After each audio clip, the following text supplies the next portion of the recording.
자, 오늘 본문 말씀 읽으셨는데요. 예수님께서 사람들에게 말씀을 전하실 때 어떤 한 사람이 다가와서 예수님에게 질문합니다. 선한 선생님이여, 내가 무엇을 해야 영생을 얻을 수 있겠습니까? 그러자 예수님께서는 그의 질문을 들으시고 영생을 얻기 위해서는 이렇게 해야 돼 라고 바로 응답하시지 않고 마치 이 관리에게 딴지를 거시는 듯한 말씀을 하세요. 어찌하여 나를 선하다고 일컫느냐라고 말씀하십니다. 하나님 한 분 외에는 선한 이가 없느니라 라고 말씀하고 있죠. 예수님은 이 관리가 예수님 자신에 대하여 부르던 호칭에 대하여서 지적하고 있는 것입니다.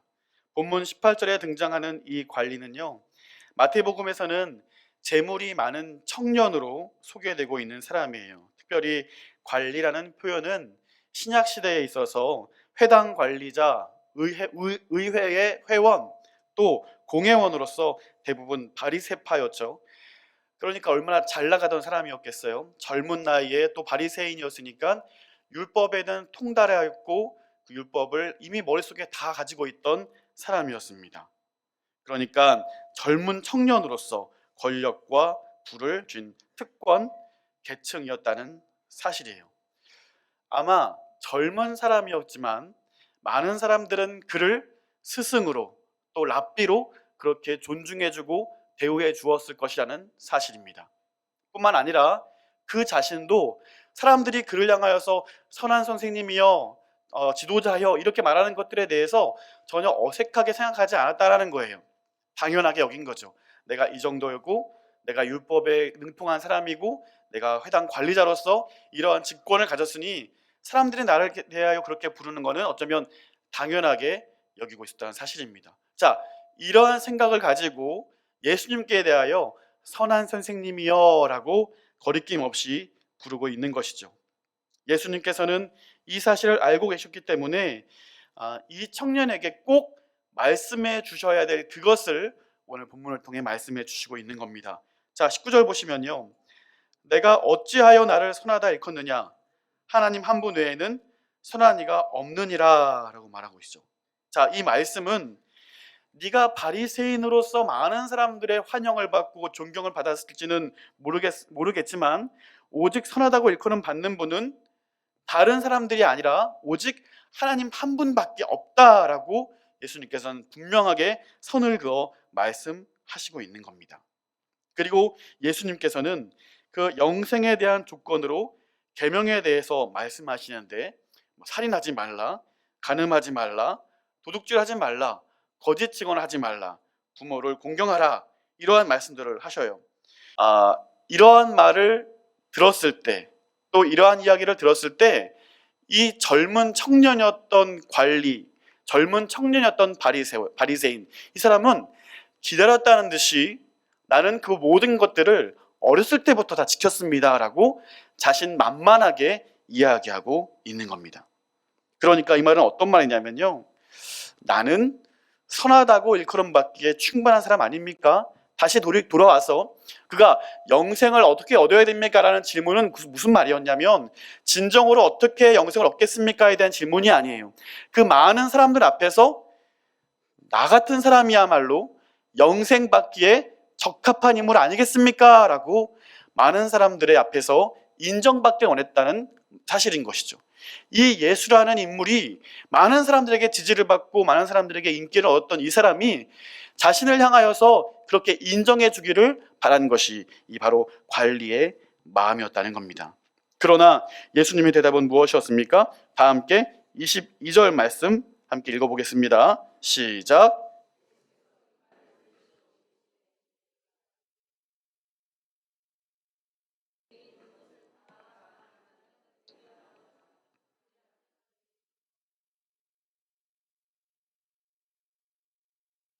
아멘. 예수님께 어떤 원하던 대답이 있었어요. 많은 사람들이 지켜보는 가운데 그래, 저 사람이야말로 영생 받은 사람이야, 저 사람이야말로 아브라함의 자손이야, 이러한 이야기를 듣기 원했지만 예수님께서는 일침을 놓으신 거죠. 그리고 이 이야기를 들은 관원의 반응은 무엇이었습니까? 말씀을 보니까 그는 큰 부자이므로 이 말씀을 듣고 심히 근심하더라 라고 되어 있어요.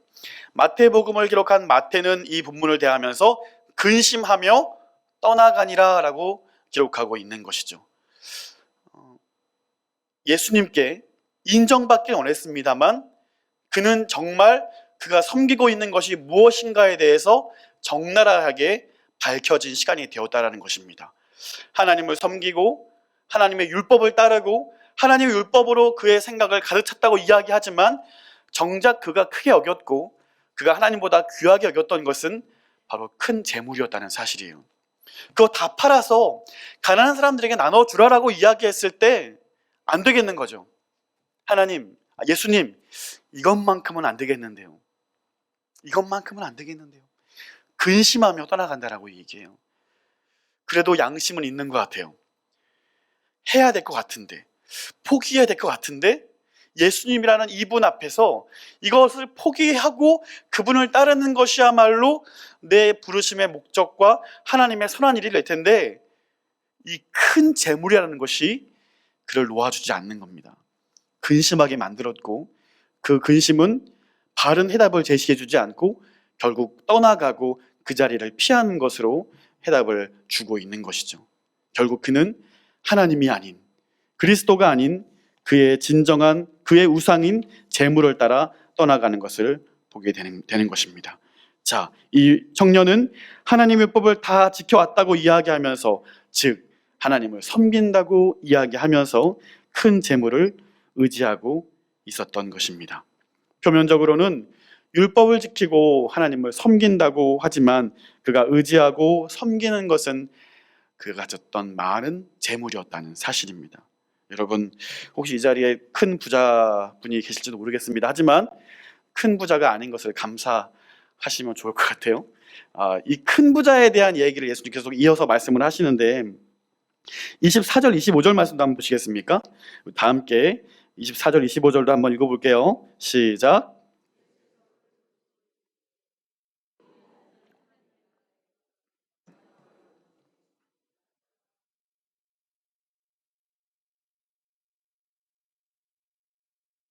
아멘. 자, 낙타가 바늘귀로 들어가는 것이 부자가 하나님의 나라에 들어가는 것보다 쉽다라는 말씀을 하셔요.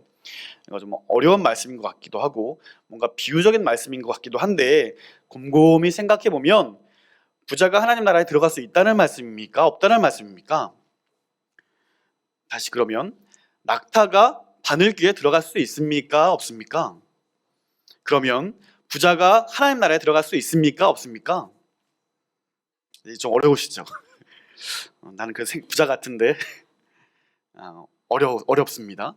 그러나 예수님께서는 이 말씀을 통해 부자를 정죄하고 있는 말씀은 단연 아닌 거예요. 소위 민중 신학자들은 이 말씀을 참 좋아했어요. 그래서 예수님은 가난한 자들을 위해 오셨다라고 이야기하면서 즉 부자는 죄인, 부자는 천국 못 들어가는 인간들이라고 하여서 이 말씀을 그들의 노선 삼고 그렇게 그들의 정치를 펼쳐나가고자 했죠. 만약 예수님께서 그들의 이야기대로 가난하고 불쌍한 사람들만을 위해서 오셨다면 이 세계는 다 공산주의가 됐을 겁니다. 왜냐하면 부자는 다 죄인이니까요. 그러나 예수님께서 가난한 자들을 위해서 오셨습니까? 그들을 위해서 오신 겁니까?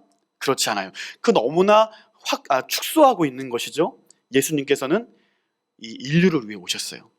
죄 있는, 죄가 있어서 결국 죽음의 형벌을 피할 수 없고 영원한 형벌에 처해야만 하는 이 가련한 인생들을 위해서 예수님께서 이 땅에 오셨다는 사실입니다.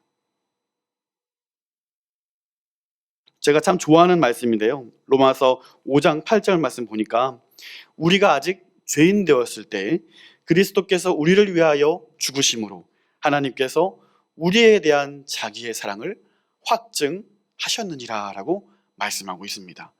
우리 모두가 죄인 되었을 때 하나님께서 사랑하시는 그 독생자 예수를 이 땅 가운데 보내시고 그분을 통하여 그 아들을 통하여 우리의 모든 죄악을 담당케 하심으로 내가 너희를 이렇게 사랑해, 내가 너희를 이렇게 사랑해 라는 것을 확증해 주셨다라고 말씀하고 있는 것입니다. 바로 이 사실 때문에 우리는 본문의 24절과 25절의 말씀을 더욱 주목해 볼 필요가 있는 거예요. 예수님께서 이 부자 청년에게 일침을 놓으신 것은 바로 그에게 있는 큰 재물들이었기 때문에 그래요.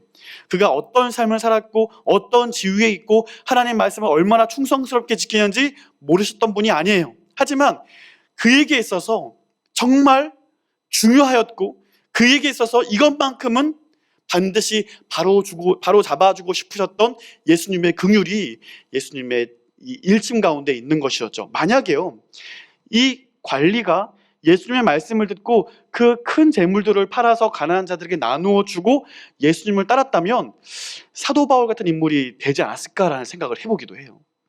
그러나 그는 그 큰 재물 때문에 근심하며 떠나가게 되는 거죠.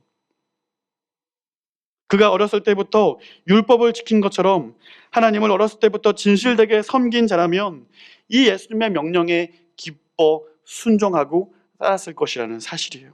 결국 예수님께서 부자 청년을 지적하신 그 이유는 그가 많은 재물을 소유하였기 때문이 아니라 그에게 있는 많은 재물이 하나님보다 컸기 때문입니다. 그에게 있어서 하나님은 천지 만물을 말씀으로 창조하신 여호와 하나님이 아니라 큰 재물이었다는 사실입니다. 하나님을 포기했고 큰 재물을 선택하였습니다. 그가 하나님보다 많은 재물을 더 사랑했기 때문입니다. 그가 고민하는 이유가 하나님을 더욱 신실하게 사랑하기 위한 것이 아니라 그가 가진 많은 재물들 때문이었다는 사실이죠. 하나님께서 오늘 만약 저와 여러분에게 이렇게 말씀하신다면 어떡하시겠습니까? 너는 부자 청년이다.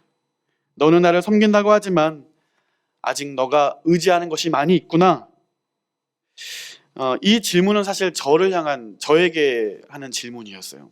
설교를 준비하면서 아직 의지하고 있는 것이 많이 있구나. 이러한 질문 앞에 저는 무릎 꿇고 기도할 수밖에 없더라고요. 왜냐하면 여전히 목사이지만 의지할 것이 참 많이 있던데요. 하나님보다 현실적인 문제들을 해결해 주어야 할 많은 것들이 머릿속에 그려지더라고요. 하나님보다 먼저 전화하고 하나님보다 먼저 이 일이 해결되기 위해서 사람들을 찾고 구하는 모습이 저에게도 여전히 있더라고요. 제가 돈이 많아서가 아니라요, 하나님을 섬긴다고 하면서 여전히 하나님보다 큰 것들이 제 안에 많이 있는 것을 보았기 때문입니다. 사랑하는 성도 여러분, 여러분은 부자이십니까? 돈이 많아서 부자가 아니라요, 하나님보다 사랑하는 것이 많이 있으십니까? 하나님보다 의지 삼는 것이 아직도 많이 있으십니까? 여러분의 건강인가요? 잘 자라준 여러분의 자녀들인가요? 잘 모아둔 여러분의 은행 구자의 많은 액수들인가요? 여러분이 가진 큰 재물은 무엇입니까? 하나님의 명령에 여러분을 주춤하게 만들고 멈춰서게 만들고 근심하게 만드는 그 큰 재물은 무엇입니까? 하나님의 뜻에 망설이게 하는 여러분의 우상은 무엇입니까? 오늘 말씀을 통하여서 저와 여러분의 큰 재물, 그 많은 재물들을 포기할 수 있게 되는 귀한 시간 될 수 있기를 간절히 소원합니다. 철저하게 하나님 앞에 하나님과 겸하여 섬긴 나의 재물들을 이 시간 포기하시고 또 하나님 앞에 자백하시고 또 우리의 신앙생활을 주춤하게 만드는 우리의 쾌락과 염려와 은밀한 죄악까지도 자백하셔서 그 모든 것 하나 남김없이 다 고백하셔서 하나님이 불태워 주시기를, 이 시간 오직 예수 그리스도만이 우리의 진정한 왕이 되시기를 여러분 간구하시고 소원하시고 이 시간 함께 임할 수 있게 되기를 바랍니다. 제가 청년 시절에 한 목사님이 이런 말씀을 하셨어요. 기도하지 않으면 흩어지는 것은 자연스러운 순리다. 기도하지 않으면서 부흥을 꿈꾸지 말아라. 기도하지 않고 만약 부흥이 온다면 그것은 사탄의 유혹이다. 저는 이 이야기 아직도 기억이 나요. 그리고 우리의 신앙생활도 이것은 여전히 적용된다라고 여러분에게 말씀드리고 싶습니다. 기도하지 않으면서 여러분, 영적 건강, 영적 성숙 기대하지 마십시오. 기도하지 않으면서 하나님의 일하심을 여러분 기대하지 마십시오. 여러분, 내가 지금 기도하고 있지 않은데 내가 그럼에도 불구하고 평안하다면 그것은 사탄의 거짓말입니다. 내가 기도하지 않는데 여전히 마음이 평안하고 순탄하다고 생각된다면 그것은 하나님이 주시는 마음이 결코 아니라는 것입니다.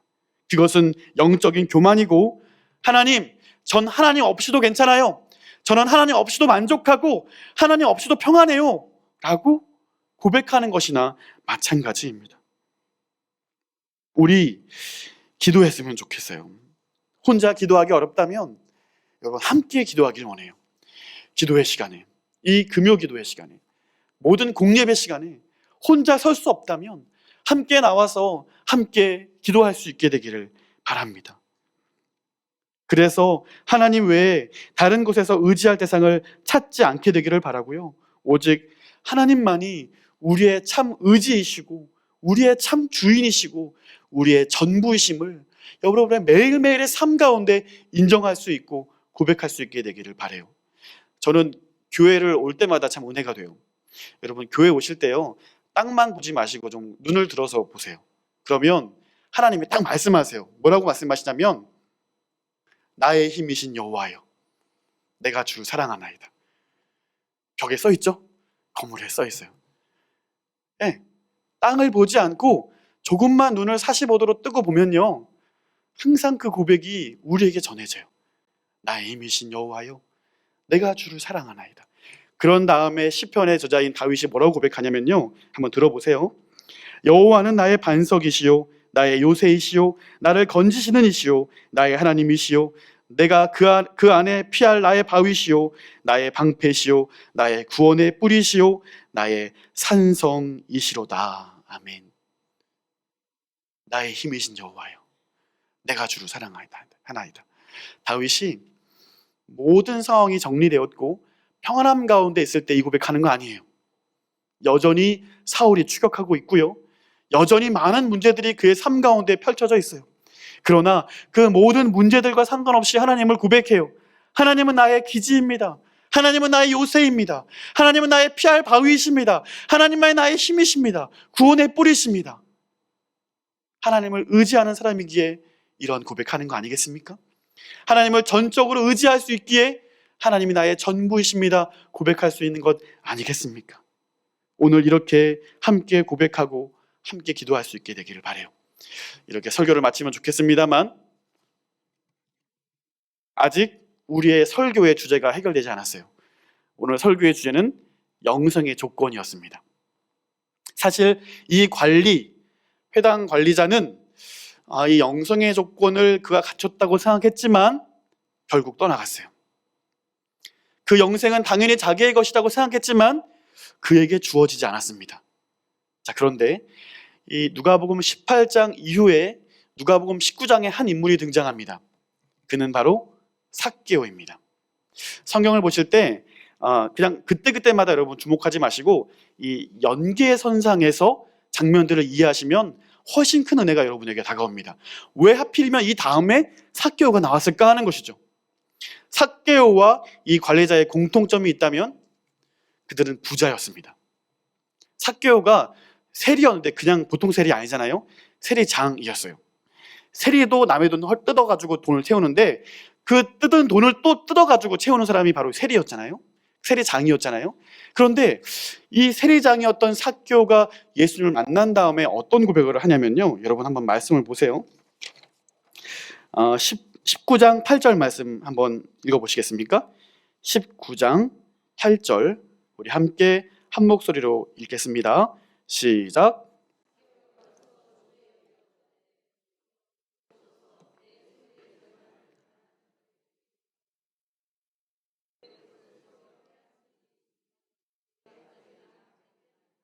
아멘. 삭개오가 말만 했을까요? 예수님 앞에 앉아 계시니까 이렇게 말만 했을까요? 아니요. 실제로 팔아서 그렇게 했을 거예요. 이 말씀에 여러분 유의하셔서 보셔야 될 건 뭐냐면 누군가에게 빼앗은 것이 있거나 속여서 뭔가를 얻은 것이 있다면 뭐 4배를 갚고 이런 말을 하는데 정직하게 본 돈이 그에게 있을까요?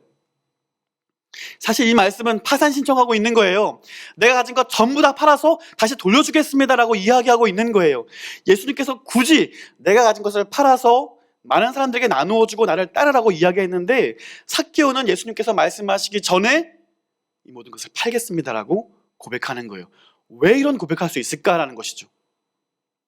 예수님께서 그의 인생의 주인임을 고백하고 있는 겁니다. 말로만 고백하는 것이 아니라 그에게 큰 우상이었던 큰 재물을 팔므로 주님이 이것보다 더 소중해요. 주님이 이것보다 더 귀해요. 주님이 이것보다 나의 큰 하나님이세요 라고 인정하고 있는 거예요. 이 회당 관리자와 세리의 모습을 보면서 우리가 기억하셔야 될 건 뭐냐면, 구원에 가깝고 아브라함의 자손과 가깝고 영생에 가깝다고 생각했던 그는 영생과는 멀어진 사람이 되었어요.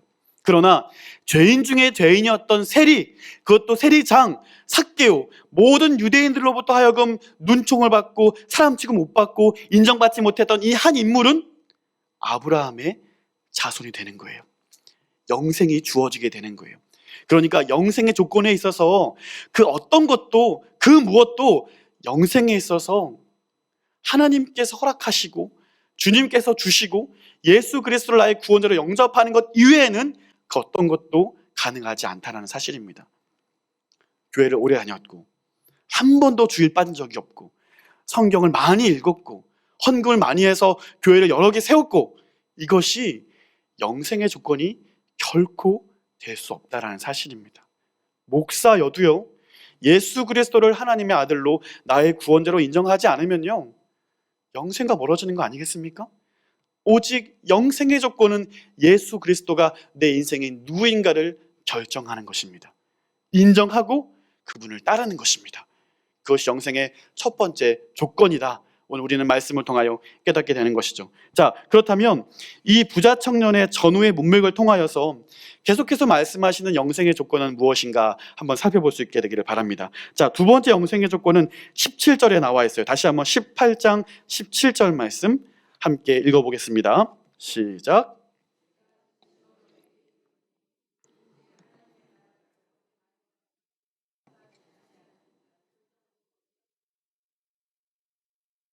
아멘. 부자 청년 이전에 이 어린아이를 예수님께서 영접하고 또 그들을 맞이하는 장면이 소개되고 있죠. 그러면서 하시는 말씀이 뭐냐면, 하나님의 나라를 어린아이와 같이 받아들이지 않는 자는 결단코 거기 들어가지 못하리라 라고 말씀하고 있죠. 받아들인다라는 말은 영접한다라는 말입니다. 그렇다면 어린아이와 같이 예수님을 영접한다는 것은 어떤 의미일까요? 그것은 순수한 믿음일 거예요. 계산하지 않는 믿음일 거예요. 내가 지금 이 친구와 사귀어 놓지 않으면, 지금 아주 어렸을 때 얘기입니다. 이 친구와 지금 사귀어 놓지 않으면 초등학교 가서 좀 고생하겠다. 아이들이 이런 계산하고 친구를 사귈까요? 그렇지 않을 거예요. 놀고 싶고 친구들 사귀고 이럴 때에 계산하면서 사귀지 않을 거예요. 순수한 마음으로 오히려 함께 놀고 함께 기뻐하고 함께 유익하기에 친구들을 사귀게 될 거예요. 오히려 이러한 순수한 아이들을 꼬드겨서 못할 짓 하는 어른들이 문제인 거죠. 어쨌든 간에 어린아이와 같이 예수님을 영접한다는 것은 순수한 믿음을 가지고 하나님을 신앙한다는 의미가 될 거예요. 반대로 순수하지 않은 믿음은 무엇이겠습니까? 그것은 계산된 믿음일 겁니다.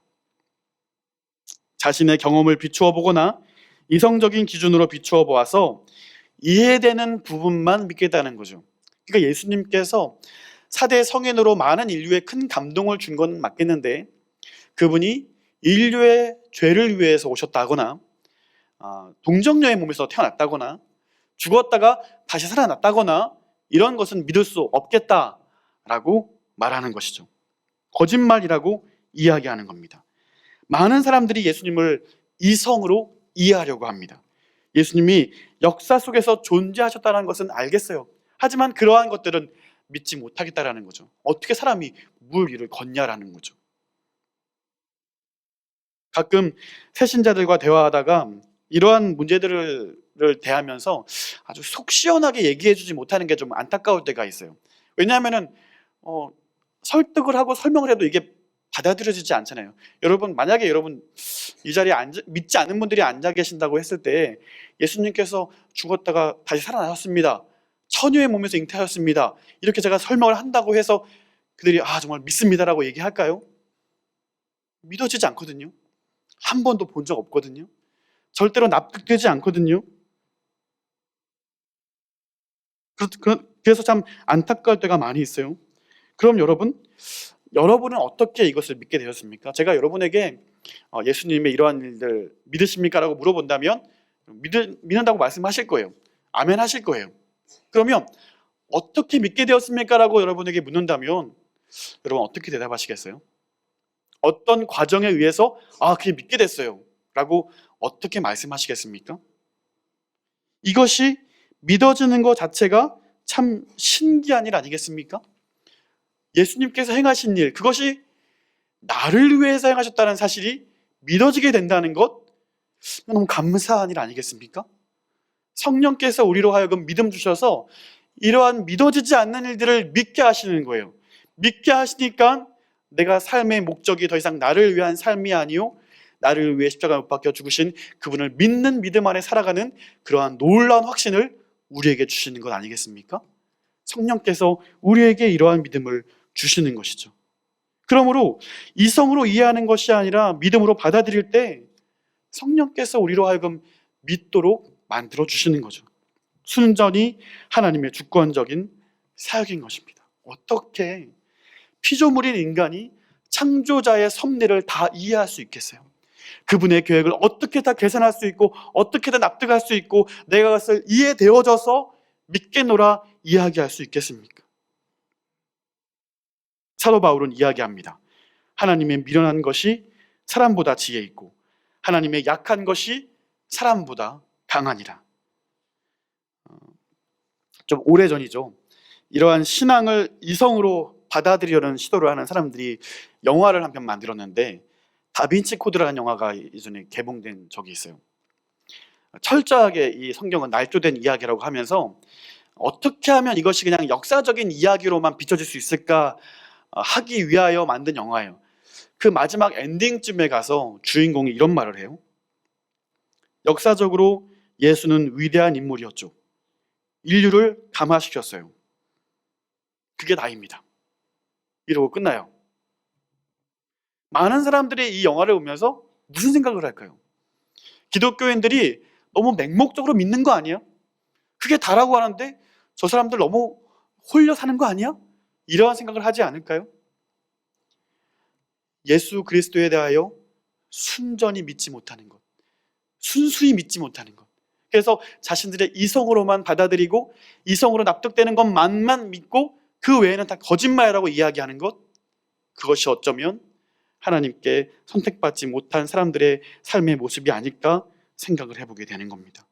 하나님의 나라를 어린아이와 같이 받지 않는 자들에게 나타나는 자연스러운 현상들인 것이죠. 그들은 알 수 없어요. 하나님의 놀라운 사랑도 알 수 없고 왜 하나님께서 독생자 예수를 이 땅 가운데 보내셔서 그렇게 참혹한 십자가를 지게 하셔야 했는지, 그것이 또 많은 사람들뿐만 아니라 나를 위한 것이었다는 사실을 그들은 결단코 이해할 수 없고 받아들일 수 없는 것입니다. 그것을 알고 믿고 있는 저 여러분, 얼마나 행복한 사람입니까? 얼마나 복 받은 사람입니까? 우리가 항상 새해 복 많이 받으세요라고 하는데 이미 받을 복은 다 받은 것 같습니다. 옆에 계신 분에게 한번 축복하며 인사했으면 좋겠습니다. 복 있는 사람입니다. 이렇게 한번 인사해 주시죠. 네. 더 이상 복 안 받으셔도 되죠? 아닙니까? 또 다른 복도 받으셔야 됩니까? 가장 큰 복을 우리는 받은 사람들입니다. 자, 영생을 얻는 두 번째 조건은 38절 이하에 나와 있습니다. 자, 한번 말씀 읽어보실 텐데 38절 말씀만 한번 읽어볼게요. 18장 38절입니다. 시작.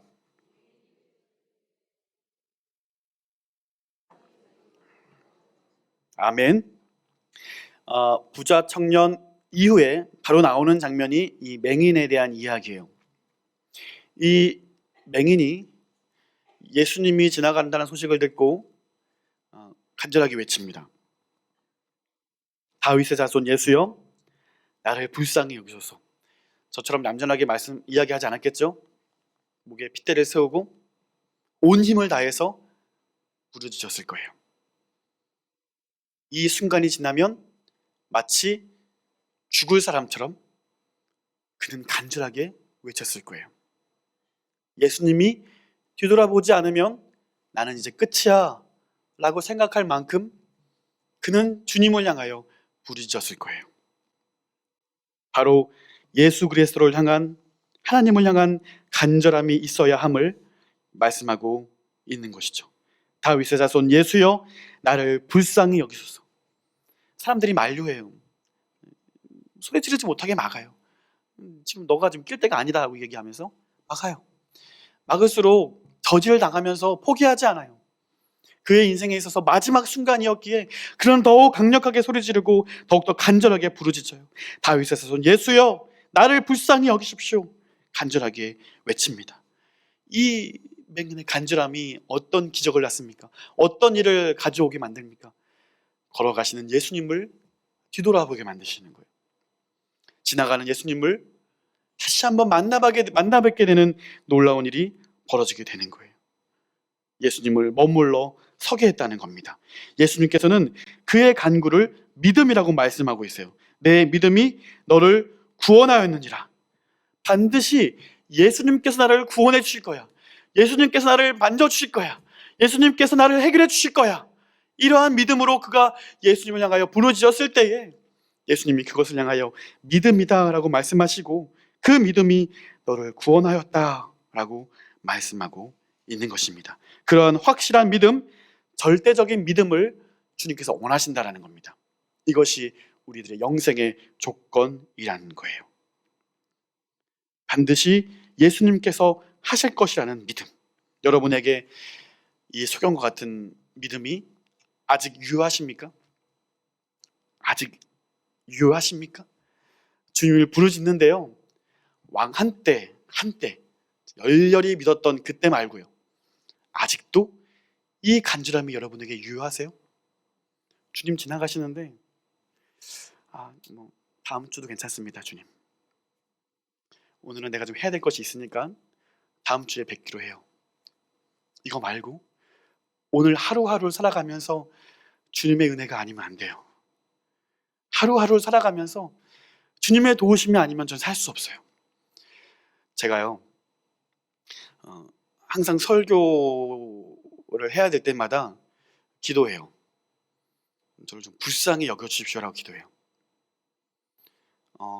이 기도를 함으로 인해서 제가 좀 더 거룩해 보인다거나 여러분이 저를 생각하기를 좀 신령한 목사님이다, 전혀 아닙니다. 저는 정말 간절한 거예요.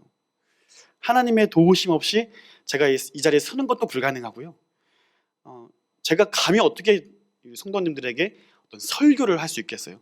삶에 대한 가르침을 전할 수 있겠어요? 그러나 성령의 도우심으로 이 자리에서 선언하는 겁니다. 성령의 도우심으로 선포하는 겁니다. 하나님의 도우심이 없으면 절대로 되지 않는다는 걸 제가 알기에 간절하게 매달릴 수밖에 없더라고요. 우리의 삶도 마찬가지입니다. 하루를 시작하며 기도하실 거예요. 왜 기도하십니까? 하나님, 오늘도 복받게 해주시고 안전하게 해주시고 건강하게 해주세요. 이것이 우리의 기도라면 이제 우리의 기도를 좀 더 확장시켜야 할 줄로 믿습니다. 이게 우리 인생의 전부가 아니라요, 하나님이 날 도와주셔야 됩니다. 하나님이 날 불쌍히 여겨주셔야 됩니다. 오늘도 내 야망과 내 쾌락과 내 정욕으로 가득 차고 점철되고 내 인생에 내가 주인 되어 살아가려는 모든 시도를 주님 억제해 주시고 내 삶을 통하여 하나님만 빛나게 해주십시오. 내 삶을 통해 주님만 자랑하게 해주십시오. 내 삶을 통해 주님만 드러나게 해주십시오. 이것이 저와 여러분의 기도 제목이 되길 바라요. 오늘 이 맹인은 간절함으로 주님께 간구해요. 주님, 나를 도와주십시오. 오늘 하루 주의 은혜가 아니면 난 살 수 없습니다. 그렇게 이야기해요. 이 맹인은 너무나 예수님이 필요했어요. 부자 청년은 예수님 필요 없었어요. 큰 재물이 있었기 때문에 그렇습니다. 스스로 건강하다 생각하여 의원으로 오신 그분을 영접하지 못했어요. 그러나 맹인은 가난했습니다. 그는 병들었습니다. 그는 의원이 필요했습니다. 그러기에 간절히 부르짖습니다. 히딩크가 우리나라를 사강으로 이렇게 신화를 이뤄놓은 다음에 한 인터뷰를 통해서 이런 이야기를 했던 것을 여러분 기억하실 거예요. 난 아직도 배고프다. 여러분 배부르십니까? 영적으로 충만하십니까? 아니요. 우린 늘 배고픈 사람 되었으면 좋겠어요. 채우고 채워도 늘상 목마르고 가난한 사람으로, 주의 말씀으로 가득 채우는 삶으로 우리가 충만하게 주 예수 그리스도의 사랑에 머물러 살아갈 수 있는 저 여러분 될 수 있기를 주님의 이름으로 축원드립니다. 내가 이미 집사이지만, 내가 이미 권사요 장로요, 내가 이미 목사이지만 하나님 없으면 나는 안 됩니다. 그렇게 주님을 간절하게 부르고 찾고 구하여서 주님이 저와 여러분을 향하여서 멈추어 설 수 있도록, 우리의 간구에 응답하시고 귀 기울이시고 우리를 사용하실 수 있도록 그렇게 간절히 주님 앞에 부르실 수 있는 저와 여러분 될 수 있기를 바랍니다. 말씀을 맺겠습니다. 영생은 이러한 자들에게 열려져 있습니다. 자신의 얄팍한 이성으로 가늠하지 않는 어린아이와 같은 순수한 믿음으로 주님을 찾는 자들, 또 주님이 아니면 안 되십니다라는 순전한 믿음, 간절한 마음으로 주님을 찾고 구하는 자들, 내 의와 내 행실이 아니라 주님의 전적인 도우심을 인정하여 오직 주 예수 그리스도만 내 인생의 주인으로 영접하는 자들에게 그 구원이 열려져 있음을 인정하시고 주님 앞에 나오는 자들에게 영생의 조건은 주어집니다. 오늘 이 주님을 영접하시고 매일매일 삶 가운데 주님을 향하여 이 귀한 신앙 고백을 올려드릴 수 있는 저 여러분 되시기를 주님의 이름으로 축원드립니다.